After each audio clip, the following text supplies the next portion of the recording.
Hey, it's Julin and Jen with Autonomy Learning, and we're here to talk again about a common struggle that we've had in our classrooms and our homes.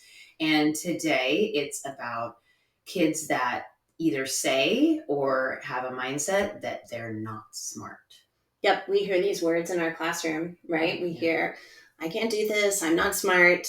And then I know I have said to my kids at home and my kids in my classroom for years, I would use those words, right? Oh, you're so smart, almost as a way to praise them. Right. Well, and for me, that's the way I grew up. Like, I not necessarily heard it everywhere, but Yeah. I was able to perform, I was able to get grades, and it was great when that was all going swimmingly, but that the second that I would hit a roadblock, Yeah. I would think, oh my gosh, I'm not smart. What's wrong with me that I can't get this easily, or I can't get this, period, whatever it was, whether it was math or reading, and I would work myself up because it would be like, oh, it's going to be my turn. I need to practice reading so that it's perfect. Yeah. It's that, I wasn't learning, I was performing. Yeah. And that makes me think, when you get to a point like that, it's almost like, okay, this goes really well as long as I already understand what I'm doing, right? Right. I wasn't You're performing growing. what you already knew how to do. Yeah. But then when you get to a point where something is new, which should be happening all the time when you're actually learning in school, right? That's when, if you're being told you're smart, what happens there? Right? Right. Like, okay, well, I'm smart. Why can't I do this? What's going on? And it becomes a situation where it's almost like, well, what do I do now? Right? I take this really passive stance toward learning, right? This is the opposite of igniting self motivation for our kids, because it's like, okay, well, I can't really do anything because smart was just something that I was. Maybe I'm not now.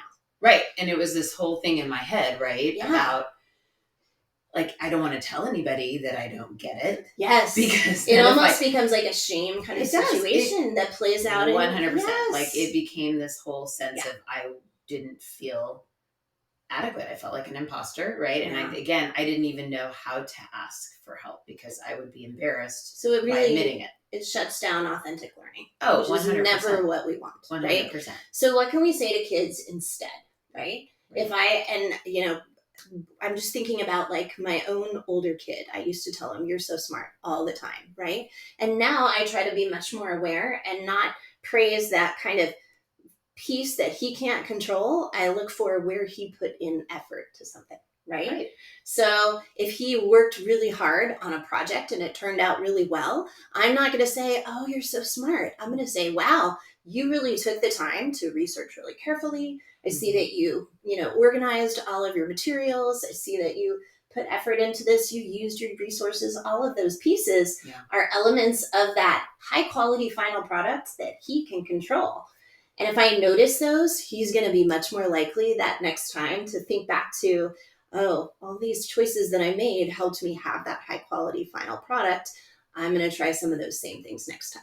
Yeah. And I think too, it's also just being able to tell them what their brain is doing when they're learning. Like, It's not something that just magically happens. There are actually neurons connecting, and those, connections happen over and over when you practice, and that all of that is what causes you to learn. And to also stop and I think look back and think about, how did you actually get from where you didn't know something to where you do know something?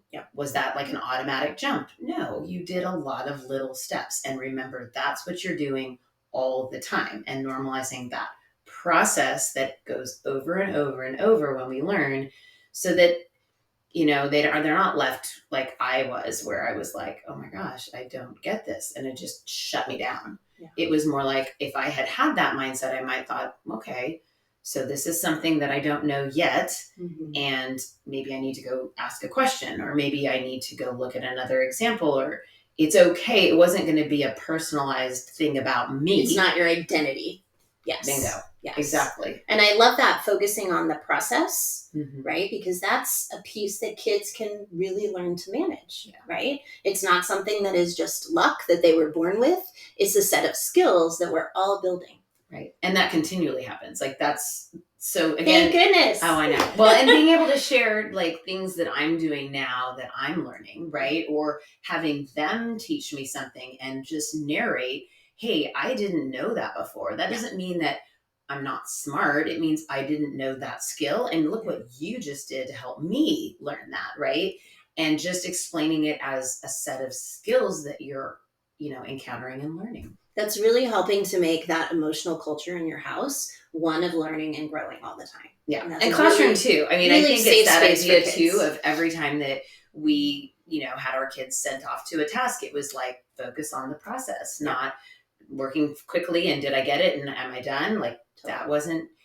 And grouping. I mean, that's another thing where kids will like start looking around and sort of saying like, am I with the smart kids or am I with these kids? And they like sit in that rather than saying, we're all in a process and that all takes different time and that's okay. We're all learning. Things that I know that other person doesn't know doesn't mean that we're smart or not smart. It's just a different skill set, right? Yeah. So I'm hearing lots of language and ways of reframing that idea of telling kids that you're smart or not smart. Yeah. Yeah. So if you guys have comments about what we said today or you have other ideas, go ahead and put them in the comments below. Don't forget that we have our Motivation Minute that you can subscribe to on our website, and it'll be just a 1-minute quick tips and tools that you can do with your kids, kind of revolving around a similar struggle or idea that we've talked about here.